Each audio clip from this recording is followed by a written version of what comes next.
नमस्ते and welcome. मैं Kesaram, assistant professor राजनीति विज्ञान। इस व्याख्यान में हम कॉलेज व्याख्याता भर्ती परीक्षा 2014 की राजनीति विज्ञान के प्रश्न पत्र का विश्लेषण करेंगे। मुख्यतः इस व्याख्यान का जो हमारा केंद्र बिंदु है वह पॉलिटिकल थ्योरी एंड कॉन्सेप्ट से संबंधित पूछे गए क्वेश्चनों से संबंधित रहेगा। पॉलिटिकल थ्योरी मीनिंग और फीचर से संबंधित जो पहला क्वेश्चन है वह है, किसने राजनीतिक सिद्धांत का वर्णन शब्द आधारित चिंतन के रूप में किया है। यानी पॉलिटिकल थ्योरी को शब्द आधारित चिंतन के रूप में कौन परिभाषित करता है? राजीव भार्गव। राजीव भार्गव पॉलिटिकल थ्योरी को शब्द आधारित चिंतन के रूप में परिभाषित करते हैं। राजीव भार्गव की पुस्तक है पॉलिटिकल थ्योरी एंड इंट्रोडक्शन। यह पुस्तक अंग्रेजी माध्यम के साथ साथ हिंदी माध्यम के अंतर्गत भी उपलब्ध है। पॉलिटिकल थ्योरी के ऊपर लिखी हुई यह एक अच्छी पुस्तक मानी जाती है। दूसरा क्वेश्चन से, निम्नलिखित में से कौन सी परंपरागत राजनीतिक सिद्धांत की विशेषता नहीं है? महान मुद्दों का अध्ययन, मानव व्यवहार का अन्वेषण, आदर्श राज्य का अन्वेषण, दार्शनिक प्रवृत्ति। तो मानव व्यवहार का जो अन्वेषण का विषय वस्तु है वह ट्रेडिशनल पॉलिटिकल थ्योरी की विशेषता न होकर के मॉडर्न पॉलिटिकल थ्योरी की विशेषता है। ट्रेडिशनल पॉलिटिकल थ्योरी, जिसको नॉर्मेटिव पॉलिटिकल थ्योरी के नाम से भी जाना जाता है, ट्रेडिशनल पॉलिटिकल थ्योरी या नॉर्मेटिव पॉलिटिकल थ्योरी की जो विशेषताएं हैं, जिसके अंतर्गत राजनीति विज्ञान का जो अध्ययन किया गया वह पॉलिटिकल फिलोसॉफी के रूप में अध्ययन किया गया। उसके अंतर्गत इस बात पर बल दिया गया कि औपचारिक संस्थाएं किस रूप में काम करती है, नैतिकता का राजनीति के अंतर्गत क्या योगदान है, कौन से मुद्दे हैं वह नैतिक है, कौन से मुद्दे अनैतिक है, जो अनैतिक है उसके आधार पर राज्य का शासन व्यवस्था का संचालन नहीं करना चाहिए। इसके साथ साथ फॉर्मल इंस्टीट्यूशंस के साथ साथ हिस्ट्री के माध्यम से, कानून के माध्यम से भी ट्रेडिशनल पॉलिटिकल थ्योरी का अध्ययन किया गया और इस बात पर बल दिया गया कि आदर्श शासन व्यवस्था किस तरह की शासन व्यवस्था होनी चाहिए, यानी आइडियल स्टेट कैसा स्टेट होना चाहिए, आदर्श राज्य का संचालन किस तरीके से होना चाहिए, नागरिकों को यानी लोगों को राज्य की जो आज्ञाएं हैं उसका पालन क्यों करना चाहिए। इस तरह की जो धारणाएं हैं वो ट्रेडिशनल पॉलिटिकल थ्योरी की विषय वस्तु थी। तो महान मुद्दों का अध्ययन, आदर्श राज्य का विश्लेषण और दार्शनिक प्रवृत्ति यह ट्रेडिशनल पॉलिटिकल थ्योरी की विशेषताओं के अंतर्गत शामिल है। जबकि जब मॉडर्न पॉलिटिकल थ्योरी आई तो मॉडर्न पॉलिटिकल थ्योरी ने मानव व्यवहार के माध्यम से राजनीति विज्ञान को समझने का प्रयास किया, जिसमें मूल्यों को दरकिनार करते हुए तथ्यों के अध्ययन पर बल दिया गया। नेक्स्ट क्वेश्चन से, राजनीतिक सिद्धांत की नई भूमिका को समझने के लिए यह आवश्यकता कि इसे राजनीतिक दर्शन के साथ में जोड़ा जाए। यानी कथन ए के अंतर्गत ये बात की गई है कि पॉलिटिकल थ्योरी की जो नई भूमिका उभर करके सामने आ रही है, विशेष रूप से 1970 के दशक के अंतर्गत जो पॉलिटिकल थ्योरी का पुनरुत्थान है वो देखने को मिलता है। तो ये जो पॉलिटिकल थ्योरी है, मॉडर्न पॉलिटिकल थ्योरी का विकास हुआ, तब ट्रेडिशनल पॉलिटिकल थ्योरी थी, उसके पतन की बात की गई, लेकिन 1970 के दशक के अंतर्गत पॉलिटिकल थ्योरी का पुनरुत्थान है वो देखने को मिलता है और ये तरफ दिया जाने लगा कि राजनीति विज्ञान को या राजनीतिक सिद्धांत को हम शुद्ध विज्ञान के रूप में बिल्कुल नहीं समझ सकते, बल्कि राजनीतिक सिद्धांत को अगर समझना है, राजनीति विज्ञान को अगर समझना है तो हमें पॉलिटिकल फिलोसॉफी के साथ में उसको जोड़ करके देखना होगा। तो पहला जो स्टेटमेंट है वो एकदम सही स्टेटमेंट है कि राजनीतिक सिद्धांत की अगर नई भूमिका जो उभर करके आई है उसको अगर समझना है तो उसको पॉलिटिकल फिलोसॉफी के साथ में जोड़ना होगा। जब तक पॉलिटिकल फिलोसॉफी के साथ में जोड़ करके पॉलिटिकल थ्योरी की स्टडी नहीं की जाएगी तब तक पॉलिटिकल जो थ्योरी है उसका अध्ययन है वो एक पक्षीय अध्ययन कहलाएगा, निष्पक्ष अध्ययन के अंतर्गत नहीं आ सकता। कारण आर है, राजनीतिक सिद्धांत मनुष्यों के सामाजिक अस्तित्व की शाश्वत समस्याओं का आलोचनात्मक विवेचन करता है। यानी राजनीतिक सिद्धांत के अंतर्गत किसका अध्ययन किया जाता है? ये कह रहा है कि राजनीतिक सिद्धांत के अंतर्गत मनुष्यों के सामाजिक अस्तित्व की जो शाश्वत समस्याएं हैं, यानी मनुष्यों का जिस समाज के अंतर्गत अस्तित्व है वहां निरंतर कौन सी समस्याएं उभर करके आती है, तो इन समस्याओं का समाधान किस तरीके से किया जा सकता है, इसका जो आलोचनात्मक विवेचन है वो पॉलिटिकल थ्योरी के अंतर्गत किया जाता है, तो कारण आर भी सही है। तो ए और आर ये दोनों ही कथन सत्य है। आर है वो ए का सही विवेचन भी करता है। नेक्स्ट जो क्वेश्चन है वो विचार संप्रदाय और उससे संबंधित लेखकों से संबंधित है, और हमें ये पहचानना है कि विचार संप्रदाय एवं उससे संबंधित लेखक का जो त्रुटिपूर्ण युग्म है वो कौन सा है। वियना सर्किल से संबंधित विद्वान मोरिट सिल्क ये वियना सर्किल से संबंधित विद्वान है, और इसका जो संबंध है वो तार्किक प्रत्यक्षवाद या नव प्रत्यक्षवाद से है। तार्किक प्रत्यक्षवाद और नव प्रत्यक्षवाद के अंतर्गत सामाजिक विज्ञानों का अध्ययन शुद्ध विज्ञान के माध्यम से किया गया, यानी शुद्ध वैज्ञानिक पद्धति के माध्यम से सामाजिक विज्ञानों की अध्ययन पर बल दिया गया। तो मोरिट सिल्क यह वियना सर्किल से संबंधित विद्वान है, और इसका संबंध है वह तार्किक प्रत्यक्षवाद या नव प्रत्यक्षवादी सिद्धांत से संबंधित है। कैम्ब्रिज स्कूल जॉन डन का संबंध कैम्ब्रिज स्कूल से है, और जॉन डन है यह संदर्भवादी दृष्टिकोण से संबंधित विद्वान है। संदर्भवादी दृष्टिकोण का मतलब यह है कि अगर हम किसी ग्रंथ को पढ़ रहे हैं या किसी टेक्स्ट को पढ़ रहे हैं, तब हमें यह देखना होगा कि वो टेक्स्ट है या जो ग्रंथ है वो किस संदर्भ के अंतर्गत लिखा गया, उस समय की किस तरह की परिस्थितियों के अंतर्गत उस ग्रंथ को लिखा गया। जब तक हम उस संदर्भ को नहीं समझेंगे, उस कॉन्टेक्स्ट को नहीं समझ पाएंगे, तब तक हम किसी भी टेक्स्ट या ग्रंथ का अध्ययन है वो तार्किक रूप से नहीं कर पाएंगे। तो जॉन डन का संबंध है वो कैम्ब्रिज स्कूल से है, और इनसे संबंधित जो दृष्टिकोण है वह है संदर्भवादी दृष्टिकोण। नेक्स्ट है Frankfurt schools, Louis Althusser. Frankfurt schools का जो संबंध है वह क्रिटिकल थ्योरी से है, आलोचनात्मक सिद्धांत से है। फ्रैंकफर्ट स्कूल्स जर्मनी के अंतर्गत स्थित है। तो फ्रैंकफर्ट स्कूल्स का संबंध है वो किससे है, क्रिटिकल थ्योरी से है। तो लुई अल्थुजर क्रिटिकल थ्योरी का समर्थक विद्वान है या नहीं? लुई अल्थुजर भी क्रिटिकल थ्योरी का समर्थक विद्वान ही है, लेकिन लुई अल्थुजर जर्मनी का विद्वान न होकर के यह एक फ्रांसीसी विद्वान है। यह डायरेक्ट रूप से फ्रैंकफर्ट स्कूल से जुड़ा हुआ विद्वान नहीं है। तो फ्रैंकफर्ट स्कूल से संबंधित लुई अल्थुजर है वो नहीं है। फ्रैंकफर्ट स्कूल से संबंधित जो विद्वान है उनके अंतर्गत जो नाम है वह है हर्बर्ट मार्क्यूजे, मैक्स हार्खाइमर, हेबरमास। ये जो विद्वान है यह फ्रैंकफर्ट स्कूल से जुड़े हुए विद्वान है, जबकि लुई अल्थुजर फ्रांस का विद्वान है जो क्रिटिकल थ्योरी का समर्थन तो करता है, लेकिन इसका संबंध फ्रैंकफर्ट स्कूल से नहीं है। Chicago school Herald Lasswell, Chicago school Herald Lasswell का जो संबंध है वो व्यवहारवादी सिद्धांत से है, और व्यवहारवादी सिद्धांत है वो शिकागो स्कूल से ही जुड़ा हुआ उपागम है। तो हेराल्ड लासवेल शिकागो स्कूल से संबंधित विद्वान है। तो इसके अंतर्गत जो त्रुटिपूर्ण युग्म है वह फ्रैंकफर्ट स्कूल से लुई अल्थुजर।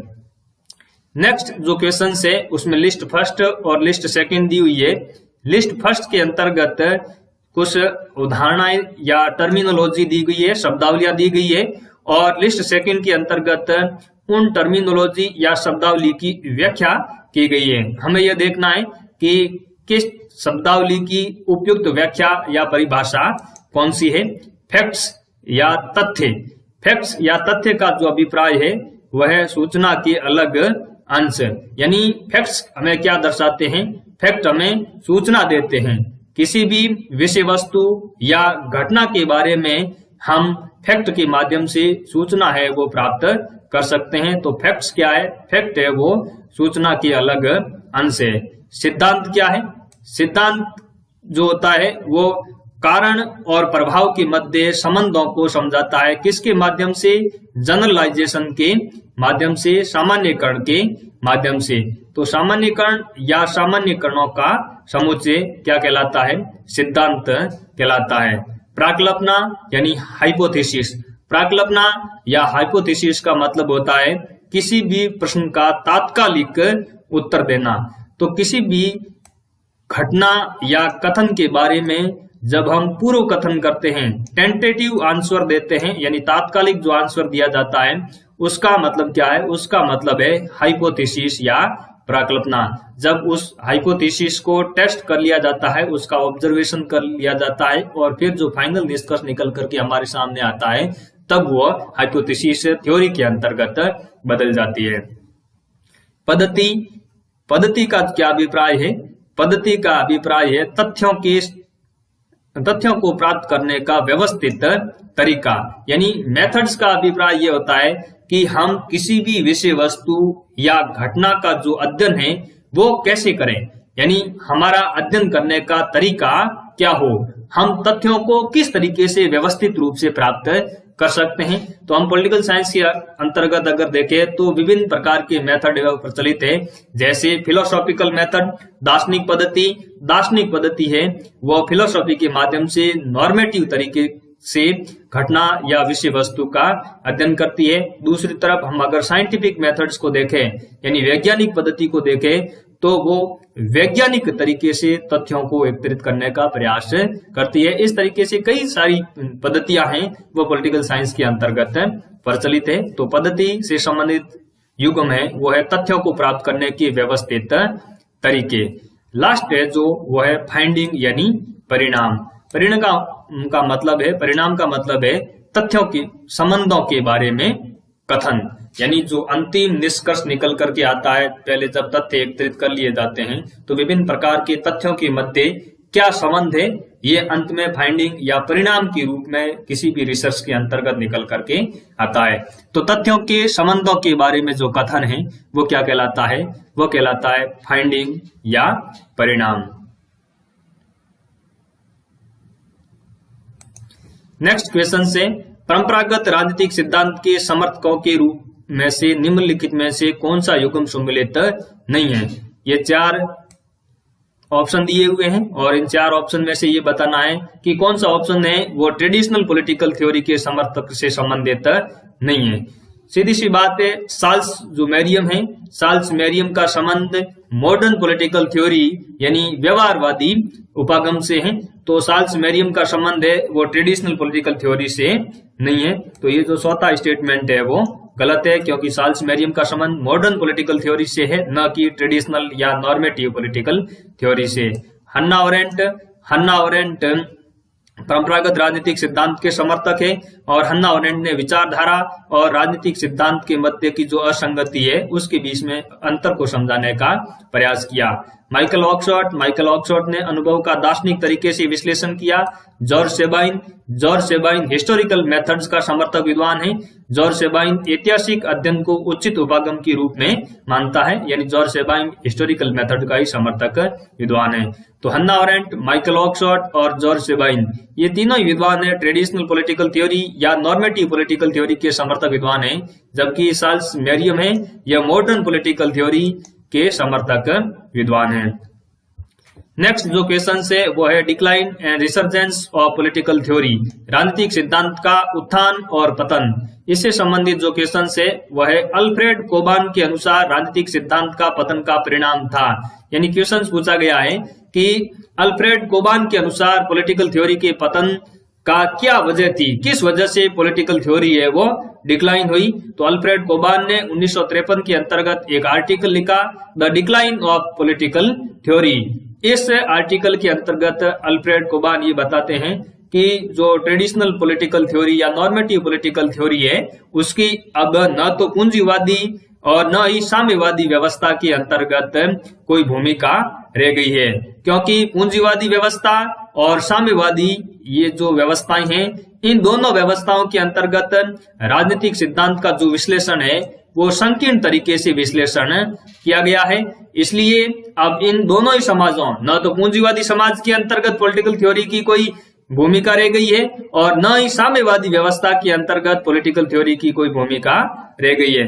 तो ये कहते हैं कि दोनों ही व्यवस्थाओं के अंतर्गत जो पॉलिटिकल थ्योरी का संकीर्ण तरीके से विश्लेषण किया गया उसका परिणाम उभर करके ये आ गया है कि अब पॉलिटिकल थ्योरी का कोई महत्व नहीं रह गया है। इसलिए अल्फ्रेड कोबान कहते हैं कि पॉलिटिकल थ्योरी है वो डिक्लाइन हो गई है। जब हम पॉलिटिकल थ्योरी की डिक्लाइन की बात करते हैं तब सीधा सा मतलब यह है कि जो ट्रेडिशनल पॉलिटिकल थ्योरी है या नॉर्मेटिव पॉलिटिकल थ्योरी है उसका पतन हो चुका है। तो नेक्स्ट जो क्वेश्चन है पॉलिटिकल थ्योरी के डिक्लाइन से संबंधित वो है निम्नलिखित में से डेविड ईस्टन किसे इतिहासवाद के कारण राजनीतिक सिद्धांत के पतन के लिए उत्तरदायी नहीं मानते हैं। डेविड ईस्टन राजनीतिक सिद्धांत के पतन का एक प्रमुख कारण इतिहासवाद को मानते हैं। डेविड ईस्टन ऐतिहासिक पद्धति को इतिहासवाद के नाम से पुकारते हैं। डेविड ईस्टन ये कहता है कि जो ऐतिहासिक पद्धति के समर्थक विद्वान हैं उन्होंने केवल और केवल जो पॉलिटिकल थ्योरी के अंतर्गत विकास हुआ या जो घटनाएं घटित हुई उनका विस्तृत विवरण देने का प्रयास किया, किसी भी प्रकार का कोई नया सिद्धांत है वो पॉलिटिकल थ्योरी के अंतर्गत विकसित नहीं कर पाए। तो डेविड ईस्टन इतिहासवाद को पॉलिटिकल थ्योरी के पतन के लिए एक महत्वपूर्ण कारण मानते हैं और वो इतिहासवाद के अंतर्गत इन विद्वानों को रखते हैं, विलियम डनिंग को रखते हैं, चार्ल्स मैक्लिवेन और जॉर्ज सेबाइन। इन तीनों को ही वो इतिहासवादी विद्वान के रूप में पुकारते हैं और तीनों को ही राजनीतिक सिद्धांत के पतन के लिए उत्तरदायी मानते हैं। लियो स्ट्रॉस का संबंध हिस्टोरिसिज्म यानी इतिहासवाद या ऐतिहासिक पद्धति से नहीं है। लियो स्ट्रॉस से यह फिलोसॉफिकल मेथड से संबंधित विद्वान है।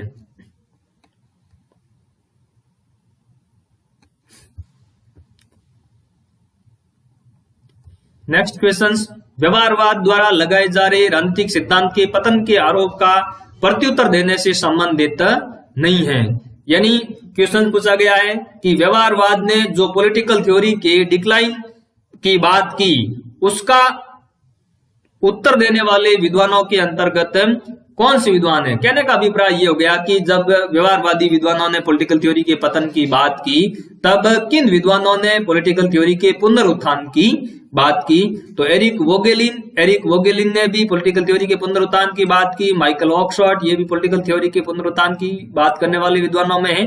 लियो स्ट्रॉस भी पॉलिटिकल थ्योरी के पुनरुत्थान की बात करने वाले विद्वानों में है। ये तीनों ही जो विद्वान है, एरिक वोगेलिन, माइकल ऑक्सफोर्ड और लियो स्ट्रॉस, ये जो नॉर्मेटिव पॉलिटिकल थ्योरी या ट्रेडिशनल पॉलिटिकल थ्योरी है उसके समकालीन समय के अंतर्गत समर्थक विद्वान है। जबकि पीटर लार्सलेट है, ये राजनीतिक सिद्धांत के पुनरुत्थान से संबंधित विद्वान नहीं है, बल्कि पीटर लार्सलेट है, ये राजनीतिक सिद्धांत के पतन से संबंधित विद्वान है। तो राजनीतिक सिद्धांत के पतन के आरोप का उत्तर नहीं देने वाले विद्वानों के अंतर्गत पीटर लार्सलेट शामिल है। बाकी ये जो तीनों विद्वान है, एरिक वोगेलिन, लियो स्ट्रॉस और माइकल ऑक्सफोर्ड, ये राजनीतिक सिद्धांत के पुनरुत्थान से संबंधित विद्वान है। नेक्स्ट जो क्वेश्चन है वो व्यवहारवाद से संबंधित है और पूछा गया कि व्यवहारवाद की किस बौद्धिक आधारशिला के अनुसार सिद्धांत है वो शोध पर आधारित होना चाहिए। यानी जो थ्योरी है वो रिसर्च पर आधारित होनी चाहिए। पहले रिसर्च का स्थान आता है और उसके बाद में किसका स्थान आता है, उसके बाद में थ्योरी का स्थान आता है। तो ऐसी बात व्यवहारवाद की किस विशेषता के अंतर्गत की गई, व्यवस्थाकरण या व्यवस्थापन, इस विशेषता के अंतर्गत ऐसी बात की गई कि पहले शोध किया जाना चाहिए विस्तृत रूप से शुद्ध विज्ञान के रूप में, फिर उस शुद्ध वैज्ञानिक शोध के आधार पर सिद्धांत का निर्माण है वो किया जाना चाहिए। तो व्यवस्थापन का अभिप्राय यही है व्यवहारवाद के अंतर्गत कि जो सिद्धांत है वो शोध के ऊपर आधारित होना चाहिए। बाकी ये चारों जो विशेषता है ये व्यवहारवाद की विशेषता है। नियमितता का मतलब होता है मानव व्यवहार का नियमित अध्ययन करना। मानव व्यवहार के नियमित अध्ययन के माध्यम से राजनीति विज्ञान के अंतर्गत शुद्ध वैज्ञानिक सिद्धांतों का निर्माण किया जा सकता है। शुद्ध विज्ञान की बात भी की गई व्यवहारवाद के अंतर्गत कि राजनीति विज्ञान का जो अध्ययन है वो प्योर साइंस के माध्यम से किया जाना चाहिए, शुद्ध वैज्ञानिक पद्धतियों के माध्यम से किया जाना चाहिए, जिसके अंतर्गत मूल्यों की कोई भूमिका नहीं है। एकीकरण के अंतर्गत ये बात की गई कि जो मानव व्यवहार है, चाहे आर्थिक व्यवहार हो, चाहे सामाजिक व्यवहार हो, चाहे सांस्कृतिक व्यवहार हो, चाहे राजनीतिक व्यवहार हो, तो ये सारा जो मानव का व्यवहार है इसका समग्र रूप में अध्ययन किया जाना चाहिए, एकीकृत रूप में अध्ययन किया जाना चाहिए, खंडित रूप में अध्ययन नहीं करना चाहिए। तो ये सारा जो विशेषता है ये व्यवहारवाद की विशेषता है, लेकिन सिद्धांत शोध पर आधारित होना चाहिए। ये जो बात है ये व्यवस्थापन के अंतर्गत आती है। नेक्स्ट क्वेश्चन, निम्नलिखित कथनों पर विचार कीजिए। पहला कथन है व्यवहारवाद राजनीतिक सिद्धांत को विचारों के मात्र क्रमबद्ध और बौद्धिक इतिहास के रूप में जिसकी कोई व्यवहारिक प्रासंगिकता नहीं है खारिज करता है। सही बात है, क्योंकि व्यवहारवाद ने जो ऐतिहासिक पद्धति के अंतर्गत या ट्रेडिशनल पॉलिटिकल थ्योरी के अंतर्गत जो पॉलिटिकल थ्योरी की स्टडी की, उसके अंतर्गत केवल विचारों का क्रमबद्ध अध्ययन किया गया। जो पॉलिटिकल थ्योरी विकसित हुई उसको एक इतिहास के रूप में वर्णित किया, और व्यवहारवाद ये कहता है कि इसकी कोई प्रासंगिकता व्यवहार के अंतर्गत नहीं है, क्योंकि इनके माध्यम से किसी भी प्रकार की जो ऐसी सिद्धांत का निर्माण नहीं किया जा सकता जो कि प्राकृतिक विज्ञानों के अनुरूप हो। तो इस प्रकार के सिद्धांत को खारिज करता है व्यवहारवाद। व्यवहारवाद ये कहता है कि मात्र क्रमबद्ध अध्ययन करने से, बौद्धिक इतिहास के रूप में अध्ययन करने से किसी भी प्रकार का राजनीति विज्ञान के अंतर्गत शुद्ध वैज्ञानिक सिद्धांत निर्मित नहीं किया जा सकता। तो पहला जो स्टेटमेंट है उसका व्यवहारवाद है वो व्यवहारवाद से सही है, क्योंकि व्यवहारवाद है वो ऐतिहासिक अध्ययन को या ट्रेडिशनल पॉलिटिकल थ्योरी से संबंधित जो अध्ययन है उसको खारिज करता है, इसलिए ये स्टेटमेंट व्यवहारवाद से संबंधित सही स्टेटमेंट है। दूसरा जो स्टेटमेंट है वो है व्यवहारवादियों का मत है कि जो मानकीय राजनीतिक सिद्धांत नॉर्मेटिव पॉलिटिकल थ्योरी है, इसने राजनीति विज्ञान के शोध उपकरणों को मजबूत किया है। ऐसा बिल्कुल नहीं है, क्योंकि व्यवहारवाद नॉर्मेटिव पॉलिटिकल थ्योरी का एकदम आलोचक उपागम है। व्यवहारवादियों ने तो नॉर्मेटिव पॉलिटिकल थ्योरी के ऊपर यह आरोप लगाया है कि नॉर्मेटिव पॉलिटिकल थ्योरी के अंतर्गत जिस तरीके से राजनीति विज्ञान का अध्ययन किया गया, जिस तरह की शोध पद्धतियां अपनाई गई, वो वैज्ञानिक शोध पद्धतियां नहीं थी, बल्कि वो दर्शन पर आधारित काल्पनिक शोध पद्धतियां थी। तो दूसरा जो स्टेटमेंट है वो सही गलत स्टेटमेंट है, क्योंकि व्यवहारवादियों का मत है कि मानकीय राजनीति सिद्धांत ने राजनीति विज्ञान के शोध उपकरणों को मजबूत किया। ऐसा बिल्कुल नहीं है, क्योंकि व्यवहारवादी ये मानते हैं कि नॉर्मेटिव पॉलिटिकल थ्योरी ने जो राजनीति विज्ञान के शोध उपकरण है उसको कमजोर करने का प्रयास किया है। नेक्स्ट जो स्टेटमेंट है वो है व्यवहारवाद इस बात पर बल देता है कि व्यक्ति का पर्यवेक्षण ये व्यवहार विश्लेषण की मुख्य इकाई है। व्यवहारवादी उपगम का अगर आप अध्ययन करते हैं तो व्यवहारवाद किसका अध्ययन करता है? व्यवहारवाद व्यक्ति के व्यवहार का अध्ययन करता है, और व्यक्ति के उस व्यवहार का अध्ययन करता है जिसका ऑब्जर्वेशन किया जा सकता है, जिसका मापन किया जा सकता है, और उसका मापन करके तथ्यों के माध्यम से, शुद्ध वैज्ञानिक पद्धतियों के माध्यम से सिद्धांत का निर्माण किया जा सकता है। इसी प्रकार के व्यक्ति के पर्यवेक्षणीय व्यवहार का विश्लेषण है वो व्यवहारवाद की विषय वस्तु है। यानी व्यवहारवाद की जो अध्ययन की मुख्य विषय वस्तु है वो है व्यक्ति का पर्यवेक्षणीय व्यवहार। जो तीसरा स्टेटमेंट है वो भी सही स्टेटमेंट है। तो दूसरा स्टेटमेंट गलत है, पहला और तीसरा जो स्टेटमेंट है वो सही स्टेटमेंट है, तो तीसरा ऑप्शन है वो सही है। नेक्स्ट क्वेश्चन से निम्नलिखित में से कौन सी व्यवहारवाद की कमी नहीं है? यानी व्यवहारवाद की आलोचना कौन सी नहीं है? पहली है व्यवहारवाद ने बुद्धिजीवी के विशेष कर्तव्यों की अनदेखी की। जो ट्रेडिशनल पॉलिटिकल थ्योरी के अंतर्गत बुद्धिजीवियों की भूमिका के ऊपर बल दिया गया, व्यवहारवाद के अंतर्गत बुद्धिजीवियों की जो भूमिका है, जो दार्शनिक विद्वानों की जो भूमिका है, उसको बिल्कुल व्यवहारवाद ने स्वीकार नहीं किया। तो व्यवहारवाद के ऊपर यह आरोप लगता है कि व्यवहारवाद ने जो बुद्धिजीवियों की भूमिका थी, जो सुकरात जैसे विद्वान थे, प्लेटो जैसे विद्वान थे, जिन्होंने फिलोसॉफिकल मेथड्स को अपनाया, तो उस तरह के विद्वानों की व्यवहारवादी उपागम के अंतर्गत कोई प्रासंगिकता नहीं है। तो ये जो आलोचना है ये सही आलोचना है। दूसरा, व्यवहारवाद ने इस बात पर बल दिया कि सैद्धांतिक रूप से क्या महत्वपूर्ण है, ना कि इस पर कि किसका मापन हो सकता है। ये बिल्कुल गलत आलोचना है, क्योंकि व्यवहारवाद ने इस बात पर बल दिया कि सैद्धांतिक रूप से क्या महत्वपूर्ण है। उसने नॉर्मेटिव जो थ्योरी है उसको महत्वपूर्ण नहीं माना, बल्कि उसने शुद्ध वैज्ञानिक सिद्धांत है उसको महत्वपूर्ण माना, और इसके साथ साथ उसने इस बात पर भी बल दिया कि सैद्धांतिक रूप से महत्वपूर्ण से ज्यादा महत्वपूर्ण यह है कि उस सिद्धांत का मापन किया जा सकता है या नहीं किया जा सकता है।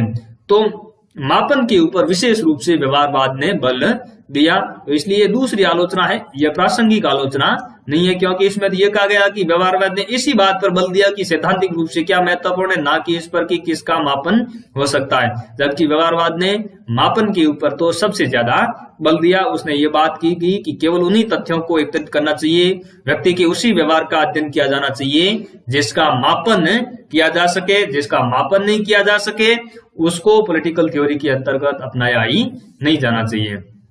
तो ये दूसरी आलोचना या कमी है वो नहीं है। तीसरी बात, व्यवहारवाद ने उस घटना पर जोर दिया जो सहजता से देखी जा सकती है, ना कि उन प्रश्न कारकों पर जो परिवर्तन में योगदान देते हैं।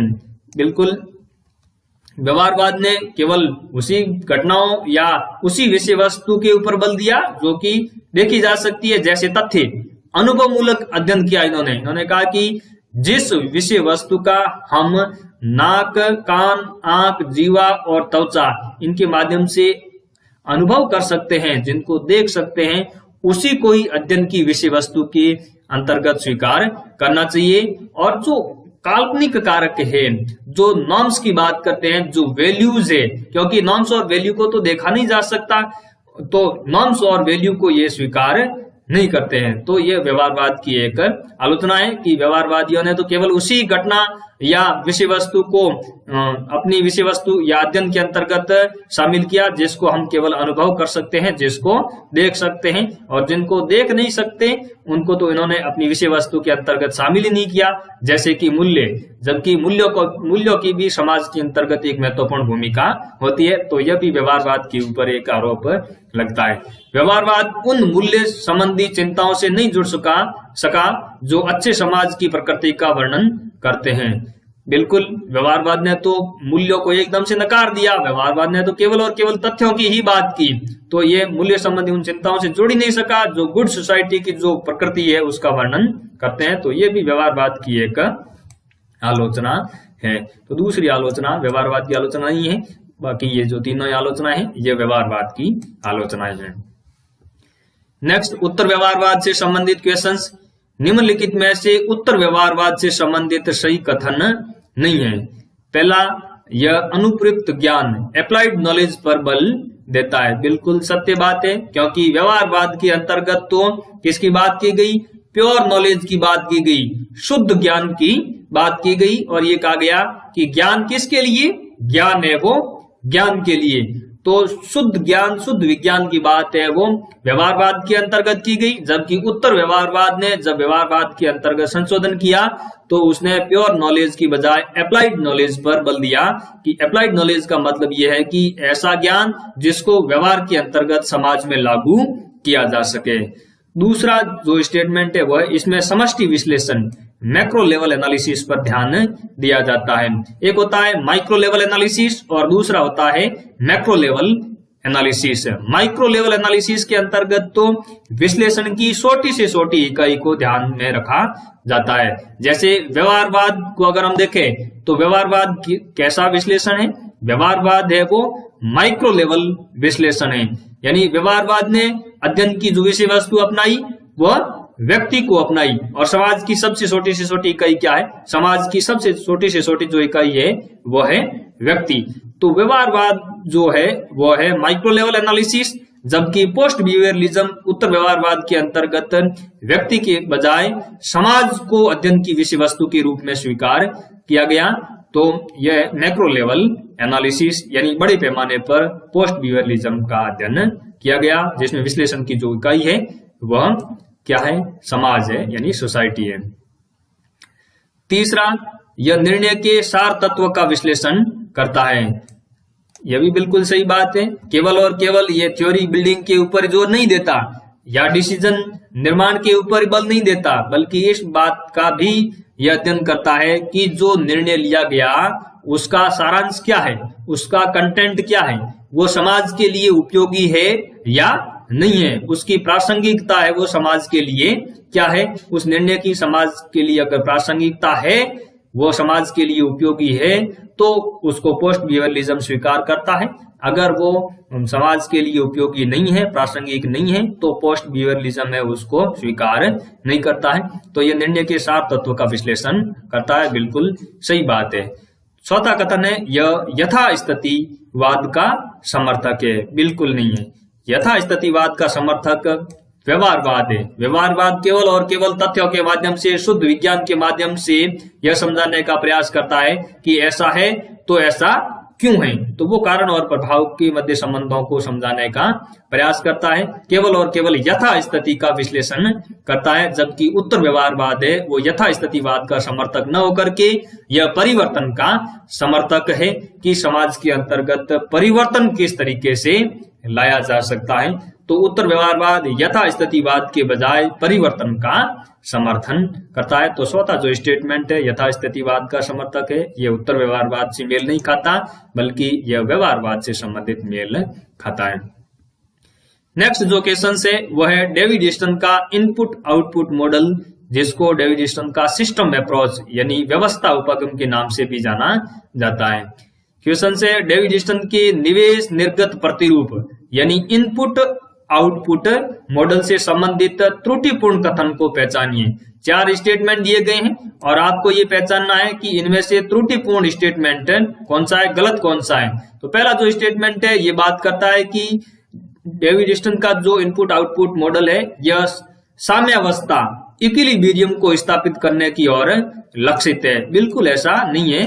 डेविड स्टर्न के सिस्टम अप्रोच का जो लक्ष्य है इक्विलिब्रियम स्थापित करना बिल्कुल नहीं है, साम्यावस्था स्थापित करना बिल्कुल नहीं है, बल्कि यह तो एक खुला मॉडल है जो कि यह समझाता है कि वास्तव में सिस्टम है वो कैसे काम करता है, पॉलिटिकल सिस्टम है वो कैसे काम करता है, निरंतर वो किस तरीके से गतिमान रहता है। जैसे समाज से इनपुट आते हैं डिमांड और सपोर्ट के रूप में, वो डिमांड और सपोर्ट जो कि इनपुट के रूप में है वो फिर पॉलिटिकल सिस्टम्स के पास में जाते हैं। पॉलिटिकल सिस्टम प्रोसेस के माध्यम से उसके ऊपर कुछ डिसीजन लेता है और वो जो डिसीजन है उसको डेविड स्टर्न आउटपुट कहता है। जब वो आउटपुट निकल करके आते हैं तो फीडबैक के माध्यम से वापस समाज के अंतर्गत यानी पर्यावरण के अंतर्गत जाते हैं और फिर वापस अगर संतुष्ट नहीं है लोग तो फिर समाज है वो वापस नए इनपुट यानी डिमांड और सपोर्ट लेकर के आता है, वो वापस पॉलिटिकल सिस्टम्स के अंतर्गत जाता है, फिर डिसीजन होता है, फिर वापस आउटपुट निकल करके आते हैं, फिर फीडबैक के माध्यम से वो समाज के अंतर्गत वापस जाता है। तो इस तरीके से सिस्टम है वो चलता रहता है, पॉलिटिकल सिस्टम है वो निरंतर गतिमान सिस्टम है। तो डेविड स्टर्न का जो सिस्टम अप्रोच है उसका बिल्कुल लक्ष्य इक्विलिब्रियम स्थापित करना नहीं है। दूसरा जो यह ओपन सिस्टम है, बिल्कुल ओपन सिस्टम है। डेविड स्टर्न कहता है कि जो पॉलिटिकल सिस्टम है वो एक खुली व्यवस्था है जो लगातार निरंतर चलती रहती है, यानी एक तरीके से फ्लो मॉडल या प्रवाह प्रतिरूप है।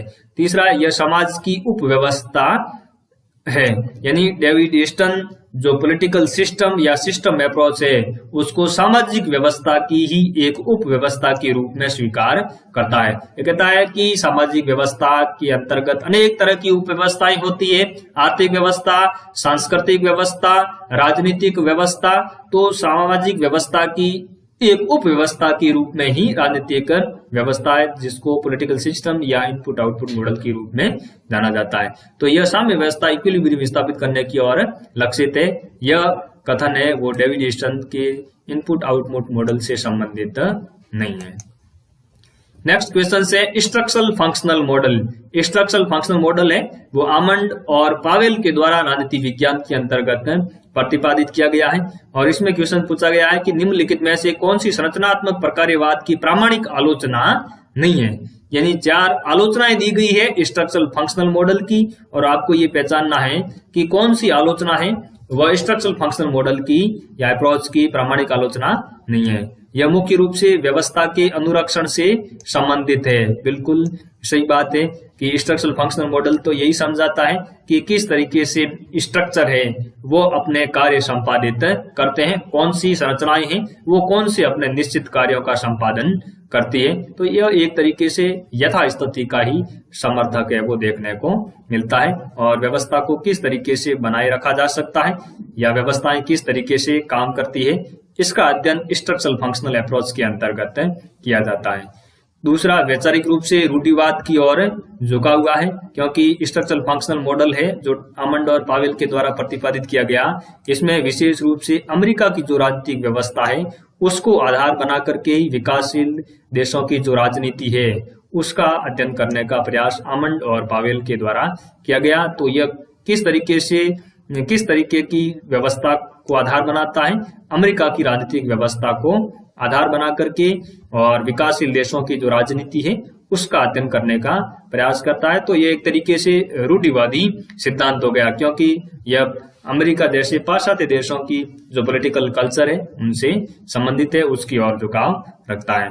तीसरी आलोचना इसकी यह भी की जाती है कि यह समाज के अंतर्गत जो शक्ति संबंध है, पावर रिलेशंस है, एक इकाई का दूसरी इकाई के साथ में, एक वर्ग का दूसरे वर्ग के साथ में किस तरीके का पावर रिलेशंस है, इस तरह के पावर रिलेशंस का विश्लेषण करने के लिए यह सिद्धांत उपयुक्त नहीं है। क्योंकि इंस्ट्रक्शन फंक्शनल मॉडल तो केवल यही समझाता है कि राजनीतिक व्यवस्था के अंतर्गत कौन सा स्ट्रक्चर है, वो किस तरीके का फंक्शन है वो करता है। तो ये रिलेशंस है, पावर रिलेशंस की बात है, वो स्ट्रक्चरल फंक्शनल मॉडल के अंतर्गत नहीं की गई है।